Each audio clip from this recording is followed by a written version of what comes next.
Good evening students. मैं अजीत कुमार पांडे आपके YouTube channel selection साथी पर आप सभी विद्यार्थियों का बहुत बहुत स्वागत करता हूं।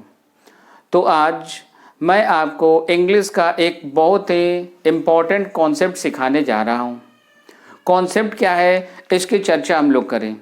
देखिए, यदि मैं आपसे पूछूं कि टू के बाद वर्ब की कौन सी फॉर्म आएगी, तो आप सभी बच्चे एक साथ बोलेंगे सर वर्ब के फर्स्ट फॉर्म आएगी। लेकिन यदि मैं आपसे कहूं कि क्या टू के बाद वर्ब की fourth form that is ING form आ सकती है, तो आप में से बहुत सारे बच्चे कंफ्यूज हो जाएंगे। हम में से बहुत सारे बच्चों को ये पता नहीं है कि कब हम लोग टू के बाद आईएनजी फॉर्म का यूज़ करते हैं। ठीक है, चलिए तो आज मैं आपको यही कॉन्सेप्ट सिखाने जा रहा हूँ। देखिए, एक एग्जांपल लेते हैं हम लोग। I want to play, she likes to sing. अब जरा यहाँ पे देखें हम लोग, इन दोनों ही क्वेश्चन में टू के बाद वर्ब के फर्स्ट फॉर्म यूज की गई है और ये दोनों ही कॉन्सेप्ट आप सब लोग जानते हैं कि सही है। तो मैं आपको ये सिखा रहा हूँ कि कब हम लोग टू के बाद आईएनजी फॉर्म का यूज करेंगे और कब हम लोग टू के बाद वर्ब के फर्स्ट फॉर्म का यूज करेंगे। आज का टॉपिक हम लोग का यही था। तो देखिए, कॉन्सेप्ट ऐसा है कि टू के बाद यदि कोई वर्ब आए, टू के बाद यदि कोई वर्ब आए और वो वर्ब सेंटेंस में ऑब्जेक्ट का रोल प्ले कर रहा हो, तो उस वर्ब को रखा जाएगा वर्ब के फर्स्ट फॉर्म में। वंस अगेन एक बार रिपीट किए देता हूं मैं।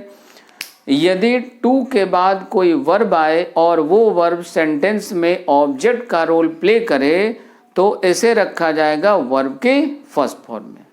किंतु यदि टू के बाद कोई वर्ब आए और वो सेंटेंस में ऑब्जेक्ट का रोल प्ले नहीं करे, तो उसे रखा जाएगा वर्ब के fourth form that is ING form में। ठीक है, तो बिना किसी देरी के हम लोग चलते हैं अगले एग्जाम्पल की तरफ, जिसमें हम लोग सीखेंगे आईएनजी फॉर्म का यूज करना। तो ये रहा आपके सामने हमारा पहला क्वेश्चन। ये देखिए क्वेश्चन नंबर 1। क्वेश्चन नंबर 1 लिखा हुआ है, modern youth pay more attention to seeing films than to read books. आप इस सेंटेंस में देखिए टू के बाद सी का आईएनजी फॉर्म लगा हुआ है। हम लोग ध्यान से चेक करें, क्या टू के बाद आने वाला वर्ब सी इस सेंटेंस में ऑब्जेक्ट का रोल प्ले कर रहा है? जाहिर सी बात है कि ये यहाँ पे ऑब्जेक्ट का रोल प्ले नहीं कर रहा है, इसलिए इसको यहाँ रखा जाएगा आईएनजी फॉर्म में ही, अर्थात टू सीइंग सही है।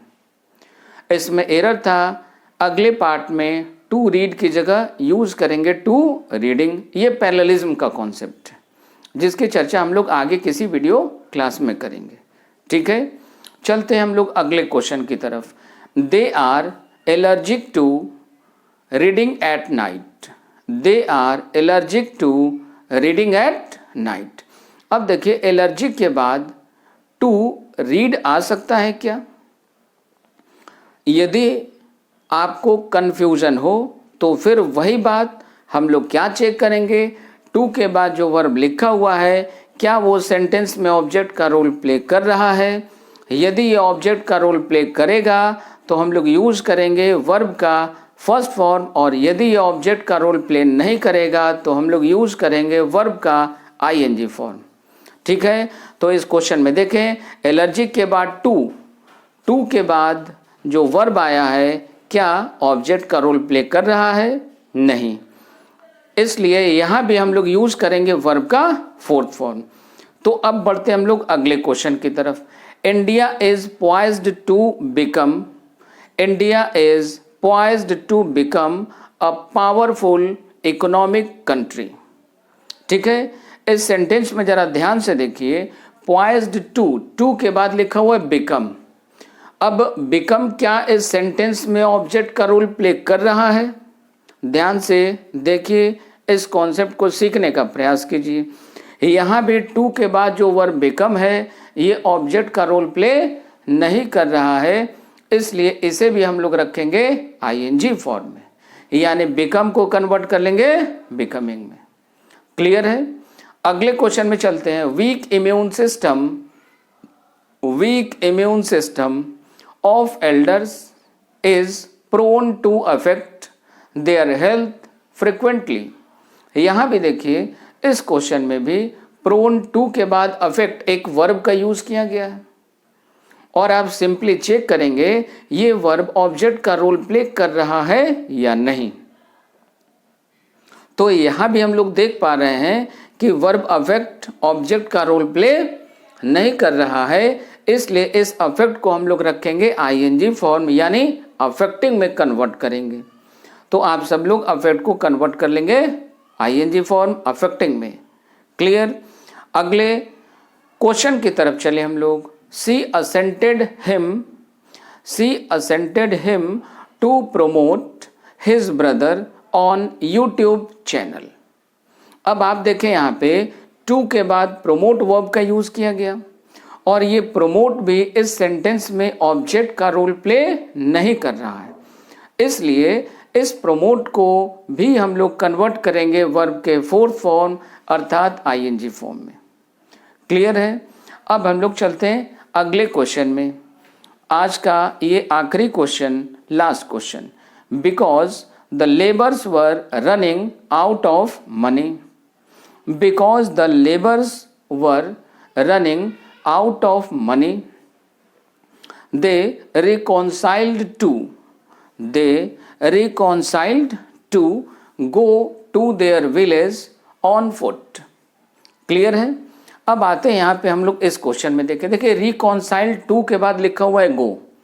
आप फिर से 1 सेकेंड चेक कर लें, इस गो वर्ब का यूज ऑब्जेक्ट के रूप में हुआ है या नहीं। जाहिर सी बात है यहाँ भी इस गो का यूज ऑब्जेक्ट के रूप में नहीं किया गया, अर्थात इसे फिर से हम लोग कन्वर्ट करेंगे वर्ब के फोर्थ फॉर्म यानी आईएनजी फॉर्म में। तो गो को लिखना होगा गोइंग। क्लियर? चलिए तो चलते चलते कुछ और बातें हम आपको बताते चले। जैसा कि आप सब लोग गाने में सुन रहे हैं, बड़ा पॉपुलर सॉन्ग है, तेरे जाने का गम फिर न आने का गम फिर जमाने का गम क्या करें। तो कुछ नहीं करना है। कोरोना के इस मुसीबत के दौर में हम सब लोग एक दूसरे को बहुत मिस कर रहे हैं। आप अपने क्लासेस मिस कर रहे हैं, हम लोग आप जैसे विद्यार्थियों को मिस कर रहे हैं। एजुकेशन का जो सिस्टम है ये सबसे ज़्यादा प्रभावित हुआ है। तो हमें अपने पढ़ाई को हल्के में नहीं लेना है, हमें अपने स्टडी को जारी रखना है और मेहनत को और ज़्यादा मजबूती प्रदान करनी है। ठीक है? तो जब भी आपको स्टडी से रिलेटेड कोई भी प्रॉब्लम हो, हमारे YouTube चैनल पे सारे सब्जेक्ट के सारे टॉपिक के वीडियो लेक्चर्स लगातार आ रहे हैं, तो आप रिलेटेड वीडियो को ज़रूर देखा करें। और यदि वीडियो अच्छा लगा हो तो इसको लाइक, सब्सक्राइब और शेयर ज़्यादा से ज़्यादा करें। Thank you.